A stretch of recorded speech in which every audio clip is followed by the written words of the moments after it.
the main cause of homelessness is a loss in their lives that they haven't, been able to deal with. Lunch is usually provided at Salvation Army, and that's where pretty much the homeless throughout the area that aren't in the shelter but out on the streets really rely on things like Salvation Army.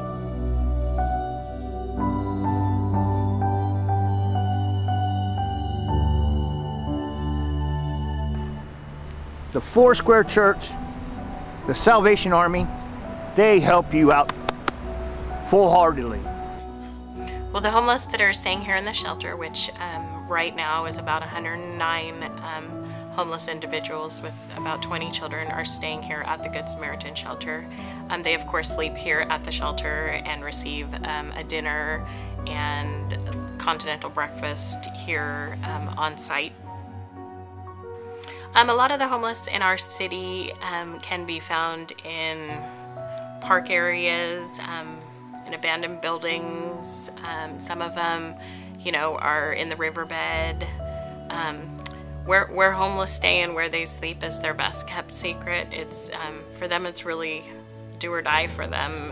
Their sleeping spot, to find a dry spot is so hard for them that there's a lot of moving. The minute it gets busted, they have to move somewhere else. So it's a secret that's really hard to get out of the homeless where they sleep. They kind of have their own little language. What they call certain areas of town and things like that. We're also they're going, what do you mean? What is that area? And oh, it's okay. That's North Broadway or that's South Broadway.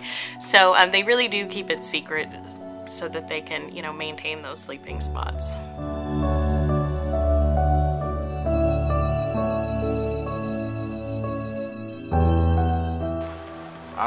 I have 2 master's degrees, 2 bachelor's degrees.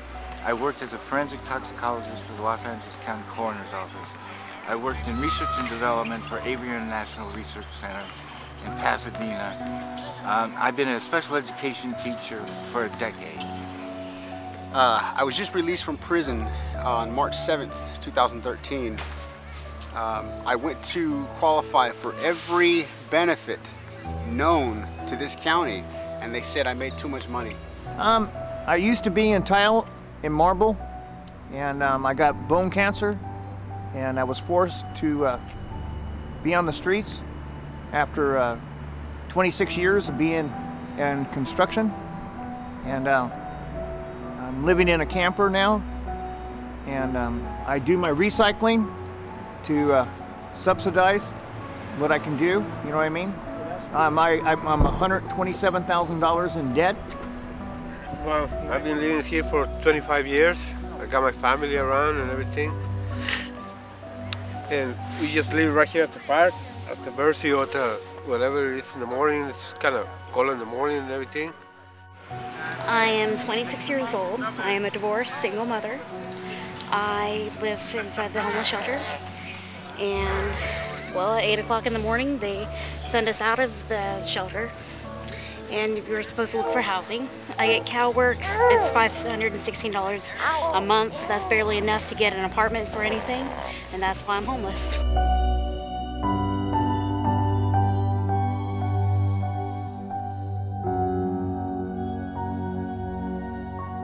Our Central Coast Rescue Mission, our main facility, and in this facility we have 12 residents of a life change recovery program.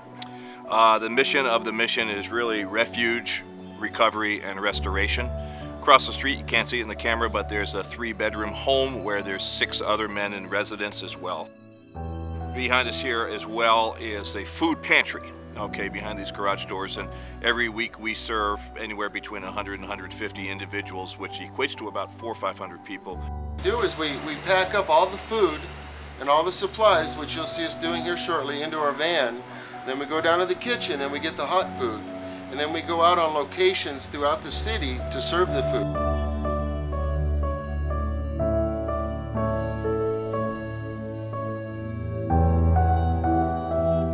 This is the Rescue Mission Kitchen on Wheels. This is the toy that we're going to reach people in our community that can't get to our outreaches.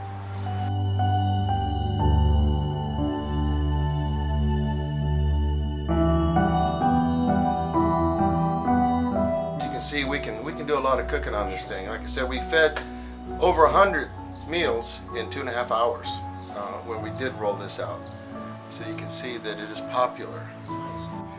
The good people who come and feed us, you know, evening for dinner, they come bring food for us, and I'm real happy for that. And I'm sure there's a lot of other programs that I'm not aware of, but I'm sure they're out there. They've been helping a lot of people as well as me to help everybody, you know. And I'm really grateful for that, and I want everybody to know that keep it coming. You know, there's people out there who don't know how to say thank you, but I'm one of them, and I want to say thank you to whoever is out there listening, and I appreciate that very much.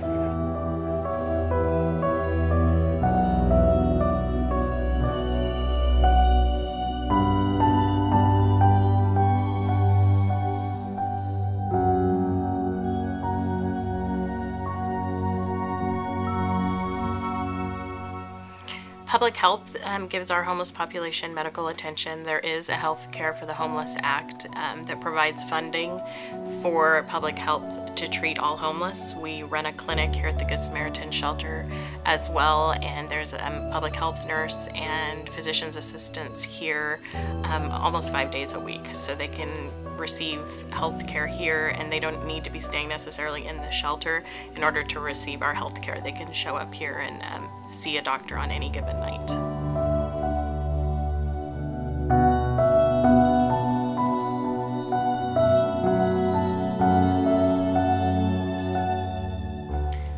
I think getting more permanent affordable housing in the area is going to be one of the basic needs in order to help these homeless transition. There just isn't affordable housing, and when it isn't there, you know, no matter how much we try, we're not going to be able to get them out of homelessness and into something different and into self-sufficiency. So that, and really changing I think our society and our community's view of what homelessness is.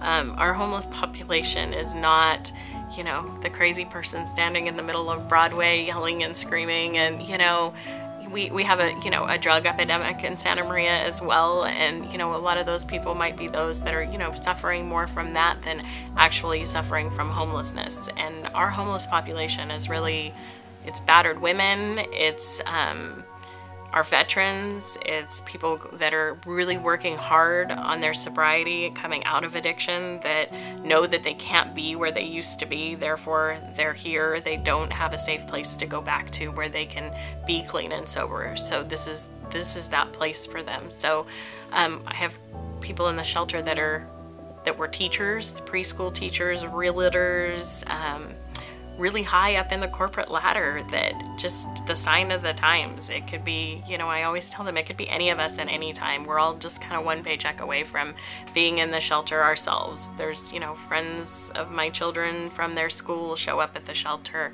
and things like that. It's, you know, people think it's only one part of town or one type of person that this can happen to, or, you know, they drive by the guy holding a sign and tell him to get a job. You know, it's really easy to think of that, but they can't get a job. I mean, that's our Vietnam veteran that, you know, served our country, standing there on the corner with a sign asking for help. It's not so easy for them to just get a job.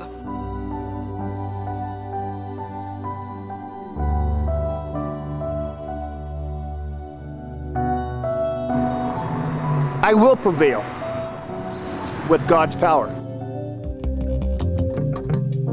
In this proud land we grew up strong. We were wanted all along.